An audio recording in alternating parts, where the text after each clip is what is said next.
चार बहनों का संघर्ष और संस्कार। एक छोटे से गांव में ममता और ऋषि अपनी चारों बेटियों सुरभि, निधि, श्रुति और कृति के साथ रहते थे। हालात इतने खराब थे कि बेटियों को शहर में पढ़ाना लगभग नामुमकिन था। लेकिन छोटी बहनों की ख्वाहिश थी कि वे भी शहर जाकर पढ़ें, अच्छे कपड़े पहनें और आगे बढ़ें। सुरभि और निधि ने माँ बाप से वादा किया, हम काम करेंगे, पैसे कमाएंगे और अपनी बहनों को शहर पढ़ने भेजेंगे। दोनों बड़ी बहनों ने दिन रात मेहनत की, मजदूरी से लेकर सिलाई तक का काम किया और कपड़े बेचकर पैसे इकट्ठे किए। उन्हीं पैसों से श्रुति और कृति को शहर पढ़ने भेजा गया। शहर की ऊंची ऊंची इमारतें और लड़कियों के फैशन देखकर श्रुति और कृति भी बदलने लगी। उन्होंने पढ़ाई के साथ साथ स्टाइलिश कपड़ों पर ज्यादा ध्यान देना शुरू कर दिया।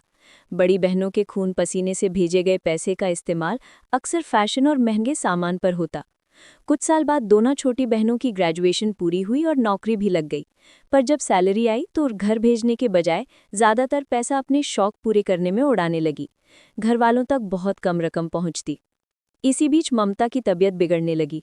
सुरभि और निधि ने और ज़्यादा मेहनत कर इलाज करवाया। वहीं श्रुति और कृति झूठ बोलती रहीं कि उनकी कमाई ज़्यादा नहीं है। समय बीता और ममता ने अपनी आखिरी ख्वाहिश बताई, मैं अपनी चारों बेटियों को सुहागन देखना चाहती हूँ। कुछ मनमुटाव के बाद चारों बहनों की शादी एक ही परिवार में तय हो गई। माँ की तबीयत भी शादी के बाद बेहतर होने लगी। शादी के बाद आई मुंह दिखाई की रस्म। श्रुति और कृति महंगी वेस्टर्न ड्रेस और डायमंड ज्वेलरी पहनकर आई। सिर पर घूंघट तक नहीं था। सब मेहमान हंस पड़े और सास को बेइज्जती महसूस हुई। वहीं सुरभि और निधि ने माँ की दी हुई साड़ियों से खुद अपने हाथों से ड्रेस बनाई। उन ड्रेसों पर उनकी कढ़ाई और मोती की सजावट सबका दिल जीत ले गई। उनके सिर पर घूंघट और पैरों में संस्कार थे। सास और सब मेहमानों ने उनकी खूब तारीफ की। ये देखकर श्रुति और कृति को अपनी गलती का एहसास हुआ। उन्होंने रोते हुए बड़ी बहनों से माफ़ी मांगी।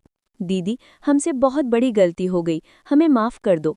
सुरभि ने उन्हें गले लगाकर कहा, हमारा रिश्ता खून का है, ये कभी नहीं टूटेगा। चारों बहनों की आंखों में आंसू थे, लेकिन दिलों में फिर से प्यार लौट आया। कुछ समय बाद चारों बहनें अपने मायके लौटी। अब वे बड़ी गाड़ियों से आती, लेकिन माँ बाप के सामने वही बच्चियां बन जाती। उन्होंने उपहार दिए और अपने हाथों से बनाई हुई ड्रेसें पहनकर माँ को दिखाया। ममता की आंखों में खुशी के आंसू थे। चारों बहनें हंसती, खेलती और एक दूसरी की ड्रेस की तारीफ करती।